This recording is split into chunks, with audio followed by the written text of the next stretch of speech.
He was seen almost naked on the streets of Mysore. He was even rescued, but he targeted his rescuer himself. Take a look. This almost naked boy that you see on your screen is Sanjay. He hails from Mandya. On Thursday morning, he was seen crying bitterly at Vidyaranyapuram in Mysore. Seeing his plight, a good Samaritan took him to his house and gave him clothes to wear and food to eat. He asked him to rest and went in to have his bath. It was precisely at this time that Sanjay resorted to his nefarious ways.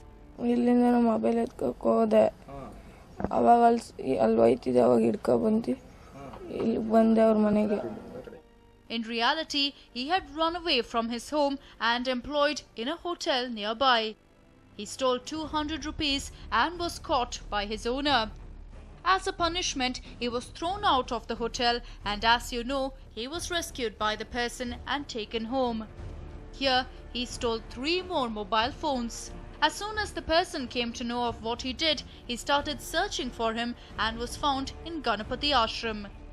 The cell phones were immediately recovered. He was then handed over to the Women and Child Welfare Department. ಈ ಹುಡುಗಂಗೆ ಏನು ನಮ್ಮ ಮುಂದೆ procession ಏನೈತೆ ನಾವು ಒಂದು ಆಪ್ತ ಸಮಾಲೋಚನೆ ಆಪ್ತ ಸಮಾಲೋಚನೆ ಮಾಡಿಸಿ ಬಾಲ ನ್ಯಾಯ ಮಂಡಳಿ ಮುಂದೆ ಹಾಜರುಪಡಿಸಿ ಅವರ ತಂದೆ ತಾಯಿಗೆ ಒಂದು ಆಪ್ತ ಸಮಾಲೋಚನೆ ಮಾಡಿ ಅವರ ತಂದೆ ತಾಯಿಗೆ ವಶಕ್ಕೆ ಒಪ್ಪಿಸ್ತೀವಿ. Initially, the boy had stated that he was thrown out of the hotel because he expressed to the owner that he didn't like working there. But when his true colors were out, he confessed to the crime. He is presently in the custody of the department. Ram for News9, Mysore. Aircraft training has been conducted at this place for the last 60 years, but not anymore. A change in location is on the cards. Take a look as to what we are talking about. This helicopter is in a motionless state. It will probably remain this way in future as well. A few choppers and some small-size aircraft also face the same fate.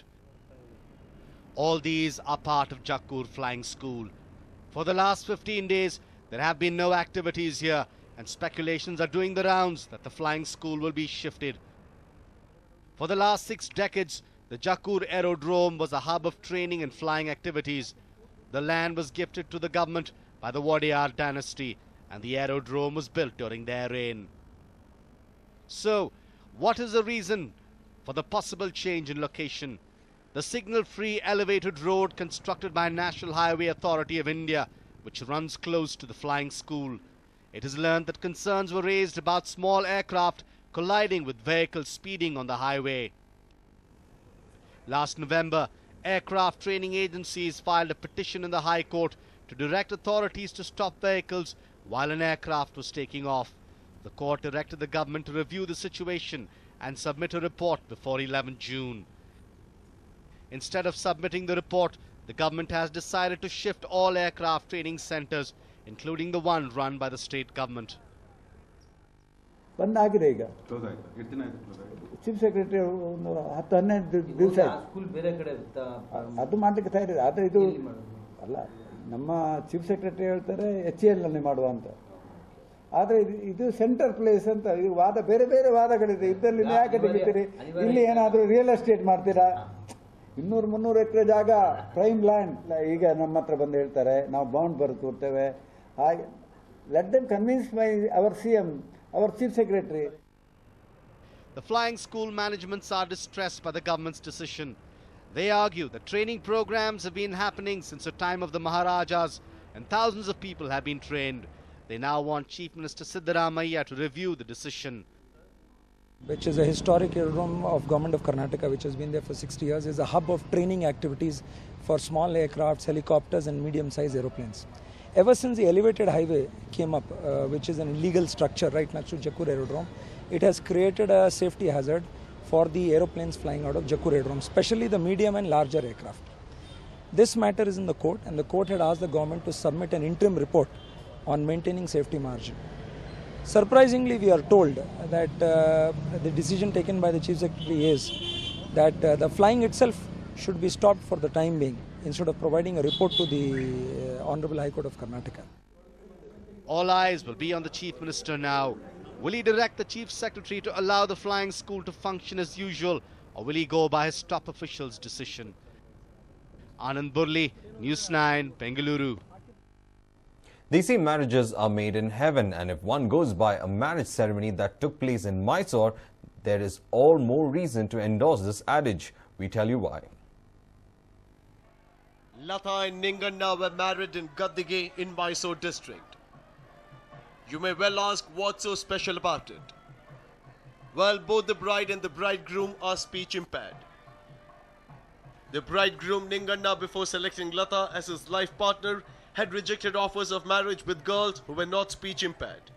ಒಂದು ವರ್ಷದಿಂದ ನನ್ನ ಮಗನಿಗೆ ಮದುವೆ ಮಾಡಬೇಕಂತ ನೋಡಿ ಹುಡುಗಿಯಲ್ಲಿ ಹೋದೆ ಎಲ್ಲ ತಾವು ಅವ್ರ ತಂದೆ ತಾಯಿಗಳು ಕೊಡ್ತೀವಿ ಅಂದರೆ ಹುಡುಗಿ ಮಾತು ಬರೋಂಥ ಹುಡುಗಿರು ನಾನು ಆಗಲ್ಲ ಅನ್ನೋದು ಬತ್ತು ಅದಕ್ಕೆ ನಾನು ಒಂಥರ ಆಸೆ ಪಟ್ಟು ಏನು ಮಾಡಿದೆ ಮೂಗಿಗೆ ಮದುವೆ ಮಾಡಬೇಕು ಅಂತ ಅವರು ಅನ್ಯೂನ್ಯವಾಗಿ ಮಾತುಕತೆ ಆಡ್ಕೊಂಡು ಹೆಣ್ಣು ಗಂಡು ಒಪ್ಕೋತು ಗಂಡು ಹೆಣ್ಣು ಒಪ್ಕೋತು ಅದಕ್ಕಾಗಿ ಪ್ರೀತಿಯಿಂದ ಮದುವೆ ಮಾಡ್ತಾವ್ನಿ.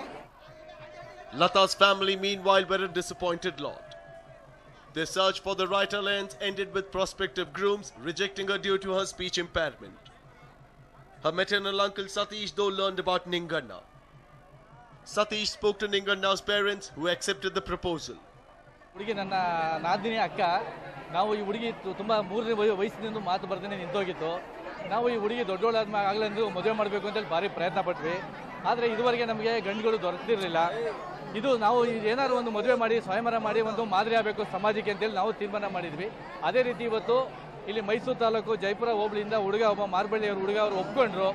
ಪರಸ್ಪರ ಒಪ್ಪಿ ನಮ್ಮ ಹುಡುಗಿನೂ ಸಹ ಒಪ್ಕೊಳ್ತು. Not only for the families of Ninganna and Lata, even for the couple, the long search seems to have ended on a happy note. Ram for News9, Mysore. Time and again, we come across people who stun us with their feats. Today, we bring you one such man who traveled from Bengaluru to Bhutan. On what, you may ask? Well, take a look. Over 11,000 kilometers. Through 11 states and 2 countries. One dream. Live to ride, ride to live. For normal people, a ride back home on a bike on city roads might seem strenuous. But for a passionate biker, riding is a pleasure. And one such man is Manoj Jacob. A Bengalurian by birth, Manoj is an NRI. Now that's not why he's on your screen. He is here because of his passion for biking and his tremendous feat of cruising on his Harley through 11 states in India and then crossing the border to get to Nepal and Bhutan. While Manoj was in Bangkok last month, his friend informed him about the Harley-Davidson owners group in India planning a trip to Bhutan. This was a dream come true for him. He flew down to Bengaluru from Bangkok and got his bike ready for the trip. On the 17th of May, this man kick-started this once-in-a-lifetime trip as the lone rider from Bengaluru. He was joined by the other Hog members at Pune. This plan actually started to brew in Bangkok, where I met my friend who was the director of the Bengal Hogs in Calcutta. He was the one who actually came to me and he said that there's a big ride which is going to happen, and it's going to be one of its kind because it's going to be the first international hog ride which is going to happen, and the destination is Bhutan. Knowing the place as destination Bhutan, so that's how this whole scenario of me flying down from Bangkok to come down to Bangalore just 2 days before to get my bike serviced. On the 17th, I started rolling out from here. Making a trip like this isn't everyone's cup of tea. One needs to be driven by some great deal of passion and, of course, a good bike. And what better than a beast like this, a Harley-Davidson Electra Glide.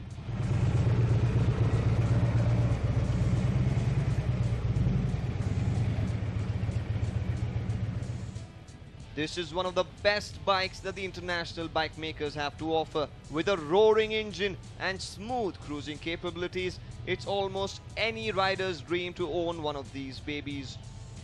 And Manoj has quite an interesting story behind this bike.